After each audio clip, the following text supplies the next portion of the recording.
ওকে। কিছু কোশ্চেন পেয়েছি। আপনারা দেখছেন অলরেডি আমরা লোকাল এসইওর যে বেসিক স্ট্রাকচার কোর্সটা আমরা শেষ করেছি।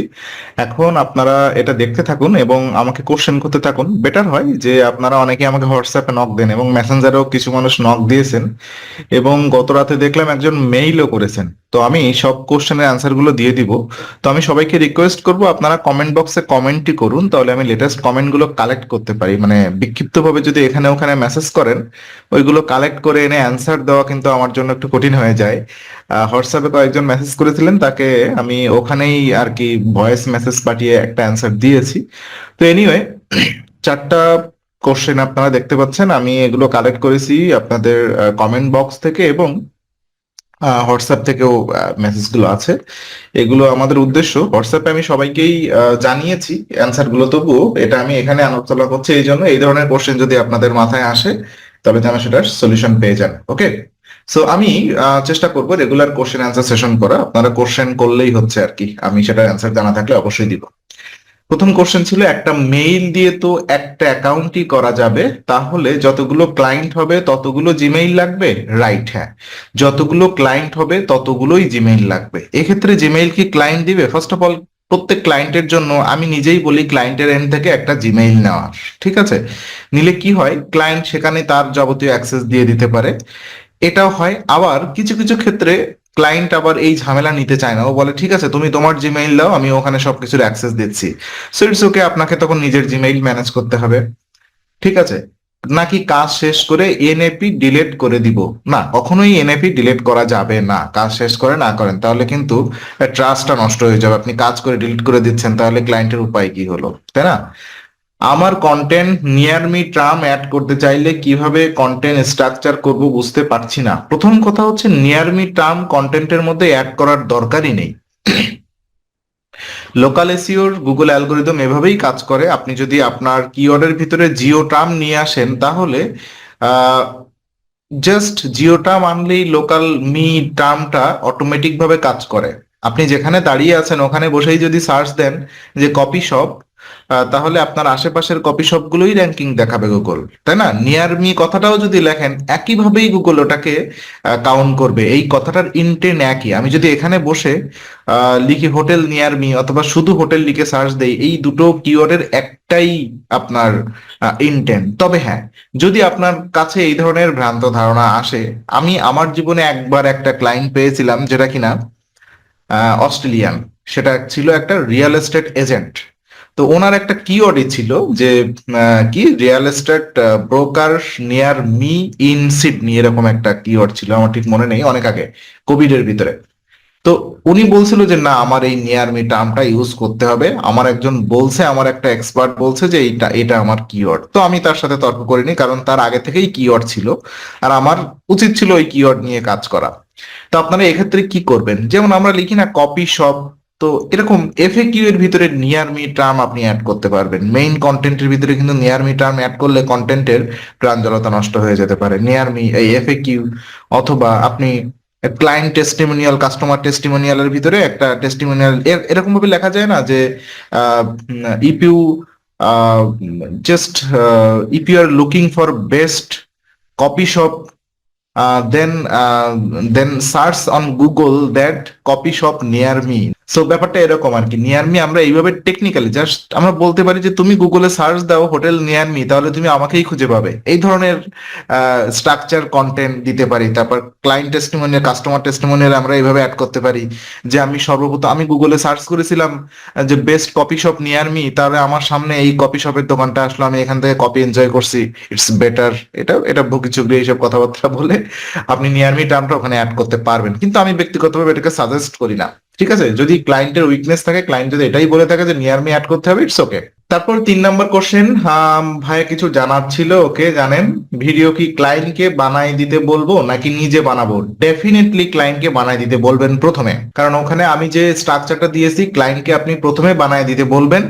ক্লায়েন্ট দেখবেন ম্যাক্সিমাম ক্ষেত্রে বলবে যে, ম্যাক্সিমাম মানে কি, 10টা ক্লায়েন্টের সাথে কাজ করলে 7টা ক্লায়েন্ট বলবে যে ভাই আমার এইসব ভিডিও রিসোর্স নেই। বিশেষ করে যারা হচ্ছে আপনার এই যে লোকাল এসইও মানে তো মোটামুটি মিড রেঞ্জ বাজেটের থাকে ওরা, অথবা লো লেভেল বাজেটের থাকে। তো হয়তো $300, $400, $500, অথবা $1200-1800 পর্যন্ত যায় মান্থলি। তো এটা বলবে যে আমার এরকম ভিডিও বানানোর রিসোর্স নেই।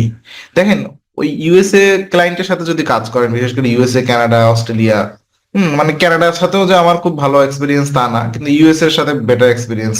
ওরা না খুব প্রফেশনালি চিন্তা করে। আপনি যদি বলেন যে ভাই আমাকে 50টা ফটো লাগবে, ওরা মনে করে আচ্ছা ফটো লাগবে, তার মানে মনে হয় আমাকে আলাদা ফটোগ্রাফার হায়ার করে ফটো তুলতে হবে, যেটা ওদের জন্য অনেক কস্টলি একটা লোকাল বিজনেসের জন্য। যদি বলেন যে আমার 10টা ভিডিও লাগবে 1 মাসে, ওরা মনে করবে আচ্ছা তাহলে তো আমার আলাদা ভিডিওগ্রাফার হায়ার করে ভিডিও বানাতে হবে। তখন ও নিজেই বলবে যে ভাই ভিডিও আপনি রিসোর্স করেন। ঠিক আছে, কারণ ওর জন্য তখন আপনার থেকে ভিডিওগ্রাফার হায়ার করার খরচ বেশি হয়ে যাবে। সো এক্ষেত্রে আমি যেটা পরামর্শ দিই যে তার ইমেজ গুলো নিবেন, নিয়ে আপনি জাস্ট স্লাইডিং ভিডিও বানাবেন, অথবা স্টক ভিডিও থেকে আপনি কিছু ভিডিও নিয়ে মার্কেটিং করতে পারেন, কিন্তু ডিরেক্টলি কিন্তু ইউজ করা যাবে না। এমন জাস্ট জেনেরিক ভিডিও ইউজ করা যাবে না, কারণ এমন ভিডিও ইউজ করতে হবে যেটা কিনা আপনার কাস্টমারের বিজনেসটাকে রিপ্রেজেন্ট করে। এক্ষেত্রে যদি আপনি করেন, অবশ্যই ক্লায়েন্টের কাছ থেকে পার ভিডিও প্রতি এক্সট্রা পেমেন্ট নেবেন।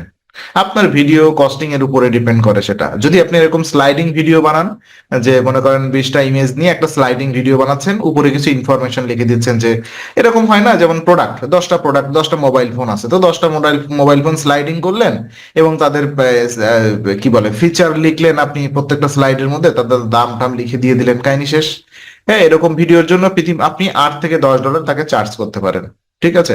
ইমেজ কি ক্লায়েন্টস দিবে? ডেফিনেটলি ক্লায়েন্টস দিবে, ক্লায়েন্টের কাছে রিয়েল ইমেজ চাবেন। যদি ক্লায়েন্ট না দেয়, সেক্ষেত্রে আপনি স্টক ইমেজ থেকে ইমেজ ইউজ করবেন, ফ্রি ইমেজ কিন্তু ইউজ করা যাবে না, তাহলে কিন্তু অ্যাকাউন্ট সাসপেন্ড হওয়ার পসিবিলিটিস লিটল বিট থাকে। এবং ওই ইমেজগুলো দেখবেন, ওই যে গুগল বিজনেস প্রোফাইল ইমেজগুলো রিজেক্ট করে দিবে আপনাকে। ঠিক আছে, এই জন্য আপনি ডেফিনেটলি ক্লায়েন্টের কাছে চাইবেন, যদি না চায় আপনি স্টক ইমেজ থেকে ইমেজগুলো নেওয়ার চেষ্টা করবেন। প্রতি মাসে সাইটেশন কিভাবে করব? প্রতি মাসে সাইটেশন অ্যাজ ইউজুয়াল যেভাবে করা যায় করবেন। প্রতি মাসে সাইটেশন মানে গুগল ম্যাপ সাইটেশনের কথা আপনি নিশ্চয় বলছেন, আমি বুঝতে পারছি না, গুগল ম্যাপ সাইটেশন মেবি। হ্যাঁ, এটা হবে প্রতি মাসে কিভাবে করবেন। প্রথম মাসে আপনি 1 কিলোমিটার এরিয়ার একটা রাউন্ড ক্লিক করবেন, দ্বিতীয় মাসে 2 কিলোমিটার এরিয়া একটা রাউন্ড ক্লিক করবেন, তৃতীয় মাসে 3 কিলোমিটার, সর্বোচ্চ 5 কিলোমিটারের বেশি লোকাল এসিওতে করার দরকার হয় না। প্রত্যেক মাসে তো করার দরকার নেই, আপনি মোটামুটি 5-6 কিলোমিটার পর্যন্ত ম্যাপ সাইটেশন করলে হচ্ছে। এখন এর ভিতরে বাড়াবেন। আপনি মনে করেন প্রথম মাসে 1 কিলোমিটারের ভিতরে 1000 ম্যাপ সাইটেশন করছেন, আপনি যদি ওর ভিতরে আরো 1000 ম্যাপ সাইটেশন করেন, তো কোনো তো সমস্যা নেই। আপনি চাইলে এরকম 5 কিলোমিটারের ভিতরে তো 5 মিলিয়ন সাইটেশন করতে পারবেন আপনি, ছোট ছোট করে, তাই না? তো এইভাবে আপনি করতে পারবেন। দাদা, কাজ স্টার্ট করেছি, বাট ক্লায়েন্ট শুধু রেজাল্ট দেখতে চাই, কিভাবে ক্লায়েন্টকে ম্যানেজ করতে পারি? ওকে। সো এটা হয়, এটা যে শুধু আপনার ক্ষেত্রে তা নয়, আমার ক্ষেত্রেও এই ধরনের ঝামেলা হয়, যে ক্লায়েন্ট কাজ দিয়ে মনে করে যে আজকের কাজ দিয়েছি তো কালকের সে $1,000 বিলিয়ন ইনকাম করে নেবে। এটা হয় না এক্ষেত্রে। যে কাজগুলো করা যায়, আমরা তো লোকাল এসইওতে অনেকগুলো টার্মস নিয়ে কাজ করি, তাই না?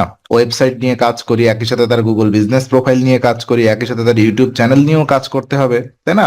কখনো কখনো তার সোশ্যাল মিডিয়াগুলো নিয়ে কাজ করতে হবে। আবার দেখেন, আমরা ব্যাকলিঙ্কও করি টুকটাক করে, তাই না? তো এক্ষেত্রে ক্লায়েন্টকে আপনি যে কোনো একটা রেজাল্ট দেখাবেন, প্রথম 1-2 মাস পরে আপনি গ্রোথ দেখাবেন। আপনি তো ডেফিনেটলি 3 মান্থ অথবা 6 মান্থের একটা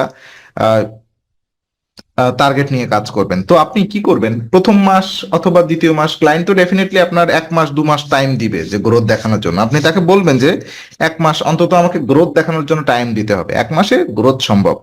অ্যাটলিস্ট ওই কিওয়ার্ড গুলো দিয়ে একটা ইউটিউব ভিডিও র্যাঙ্কিং করে কিনা, ঠিক আছে? অথবা আরেকটা কাজ করা যেতে পারে, গুগল নিউজে, যদি আমি ওটা দেখাইনি আপনাদের, ওটা কমপ্লেক্স ব্যাপার হয়ে যায়, গুগল নিউজ বাদ দেন, তাতে সোশ্যাল মিডিয়া গুলো নিয়ে তো আপনার অ্যাক্টিভিটি থাকা লাগবে। যেমন আপনি লিঙ্কডইনে মার্কেটিং করতে পারেন, লিঙ্কডইনে আর্টিকেল পোস্ট করতে পারেন, আপনি দেখেন ওই আর্টিকেল গুলো র্যাঙ্কিং করতেছে কিনা তার লোকেশন থেকে, তাই না? তারপর হচ্ছে মিডিয়ামে আপনি আর্টিকেল সাবমিশন করতে পারেন। হ্যাঁ, ওইগুলো র্যাঙ্ক করতেছে কিনা, তাকে কোনো না কোনো ভাবে আপনি গ্রোথ দেখাবেন। রেজাল্ট কিন্তু দেখাতে পারবেন না, গ্রোথ এক জিনিস, রেজাল্ট এক জিনিস। গ্রোথ কি জিনিস? যে অ্যাপিয়ার হচ্ছে সার্চ ইঞ্জিন রেজাল্ট পেজে, তাই না? তার ভিডিওগুলো কিওয়ার্ড লিখে সার্চ করে তার ইউটিউবের একটা ভিডিও হয়তো বা 7 নম্বর পজিশনে র্যাঙ্কিং করতেছে, তাই না? অথবা তার ওয়েবসাইটে যে পেজটা আপনি টার্গেট করে র্যাঙ্কিং করতেছেন, সেটা হয়তো বা 3 নম্বর পেজে অথবা 4 নম্বর পেজে র্যাঙ্কিং করতেছে। সো এইভাবে আপনি যে গ্রোথ দেখাবেন, যে দেখেন এই যে অলরেডি 33 নম্বর পজিশনে র্যাঙ্কিং করে বসে আছে, সো আমার টাইম লাগবে, আমাকে টাইম দিলে এটা আমি ফার্স্ট পেজে র্যাঙ্কিং করে এনে দিতে পারবো।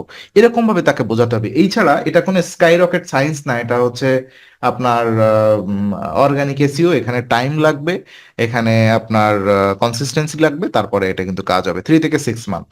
ঠিক আছে। সো এই ব্যাপারে এটা ডিপেন্ড করবে বিভিন্ন কম্পিটিশনের উপরে, কোন বিজনেস নিয়ে কাজ করছেন তার কম্পিটিশন কেমন এই উপরে। ওকে। সো আপনারা কমেন্ট করতে থাকুন আর এটা এনজয় করতে থাকুন কোর্সটা। আর আমি ট্রাই করব regular basis question answer session করা। ওকে, ধন্যবাদ। আমি ট্রাই করব, আমি কিছু লাইভ সেশন করার চেষ্টা করছি।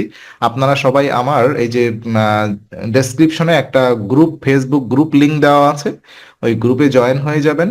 ওখানে আপনারা যে যার মতো পোস্ট করতে পারবেন, নিজেদের অ্যাক্টিভিটি শেয়ার করতে পারবেন। আমি যদি লাইভ করি তাহলে লাইভ লিংকটা ওখানেই দিব। ওকে, ধন্যবাদ সবাইকে।